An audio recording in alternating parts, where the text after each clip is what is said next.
PAS Aceh.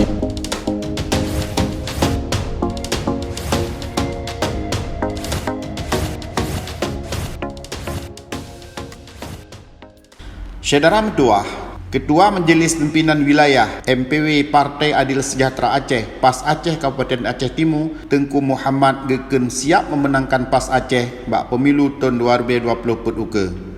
Pengurus MPW MPC PAS Aceh Timur tengah gepelengkar syarat administrasi ke verifikasi faktual KIP Aceh. Wakil Sekjen MPP PAS Aceh Tengku Hamdan Budiman kali nejak putrang bak penguruh PAS Aceh Timur ban bandum syarat yang perle penuh mangat je tak ikut pemilu tahun 2020 uke.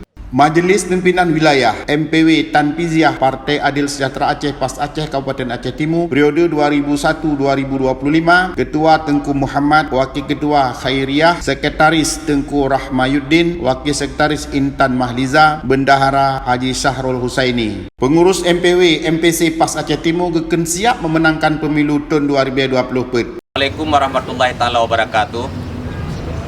Kami pengurus MPW dan MPC PAS Aceh Timur siap untuk memenangkan Partai PAS di 2024.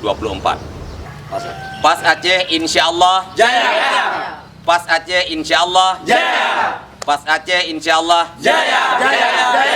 Allahu Akbar. Gepeteli Hamdan Budiman Arod ID Aceh Timur.